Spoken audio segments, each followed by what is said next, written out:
Здравейте, робове, аз ще ярем.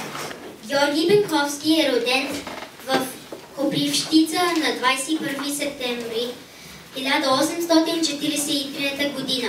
Той е български революционер, който активно се включва в предприетите от българската революционна емиграция действия по организирането на неуспялото Старозагорско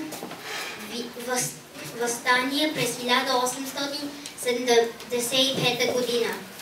Основна фигура в организирането на Априлското въстание през 1876 година и негов ръководител в четвърти революционен окръг.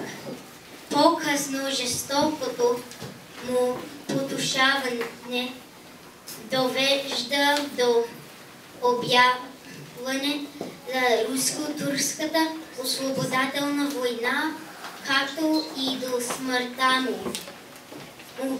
Убит е в следствие на предателство на 20 май 1876 година в Тетевенския Балкан.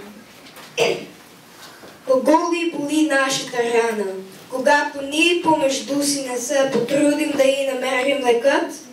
В нищо друго няма спасение, освен в съгласието и постоянството, за да докажем край на мъчителствата и на угнетенията на бедния ни народ български. Хаджи Димитър е български революционер и войвода. Роден на 10 май 1840 година в Сливен. Организира и ръководи чети. Първото му излизане в Балкана е през 1862 година, когато е 22 годишен. През 1868 година, заедно с Стефан Караджа, формира отряд в Румъния и на 5 юли същата година преминава Дунав. Следват няколко сблъсъка с турската потерния. Четата е разбита на 9 юли.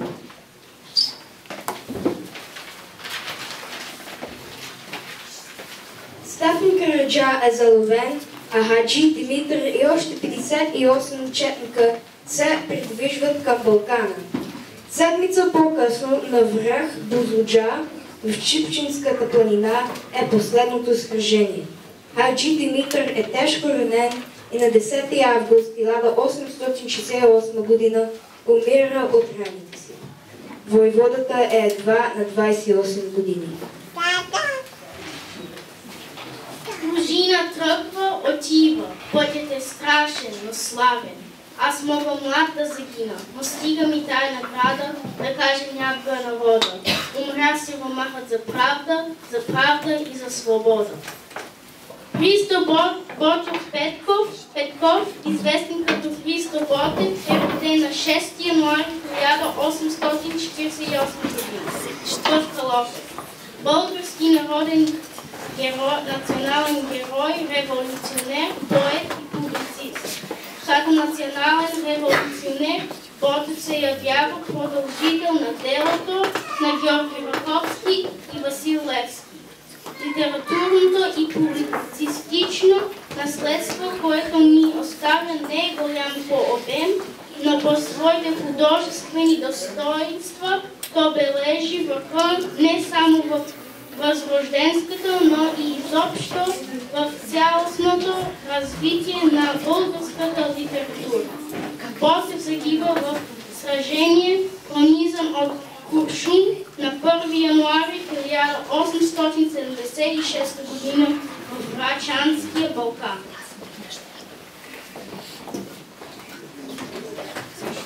Ако спечеля, печеля за цял народ. Ако губя само себе си. Васил Иванов Кунчев Левски е роден на 18 юли 1837 година в Кайлово. Български революционер идеолог. и организатор на Българската национална революция. Основател на вътрешната революционна организация и на Българския революционен централен комитет. Български национален герой. Именно заради тези си дела е известен и като апостол на свободата, но така и не успява да я доживее. Левски е обесен на 18 февруари 1883 година в центъра на Нижна София, където е издигнат негов паметник. Той е предаден от съмишленици и уловен от пробителите. Тока Кринското ханче. Води се дело срещу него заради дейностите, който ръководи, но е осъден на смърт. Чавдар през гората вървеше и на гората думаше. Гороле, имаш ли горе една? И с тебе гората ходят и аз при тях той ти.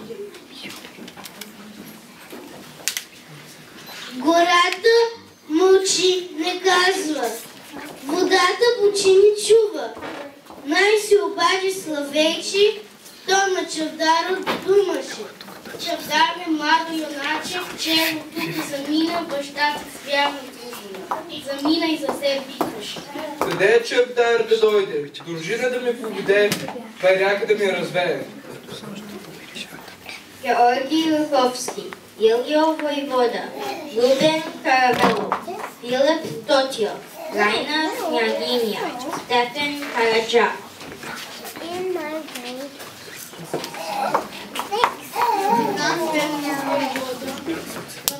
Голов, баба Цонка и още хиляди знайни и незнайни герои дали живота на свободата на България.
След първото потушване на Априлското въстание през пролетта на 1877 година, Русия започва война с Османската империя.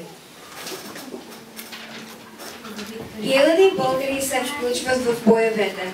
Най-ожесточените боеве се водят около град Плевен, Стара Загора и на връх Шипка, където българите опълченци решават изхода от войната. След изсяването на Шипка, руските войски постепенно превземат Пловдив и Клин и се отправят към Цариград.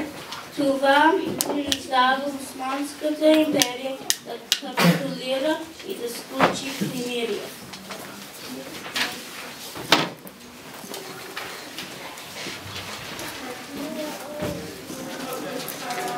На 3 март 1878 година в Сан Стефано е подписан мирен договор, който слага край на османското владичество на българските земи. България се ражда за нов живот, за ново начало. И нека помним, за да я има България. Обичам те, мое мило отечество. Обичам твоите Балкани, гори, сипи, скали и техните бистри и студени извори. Обичам те, мой мили крайо. Обичам те от всичката си душа и сърце. Всичко, защото е останало до сега в моята душа, добро и светло. Всичко е твое. Ти си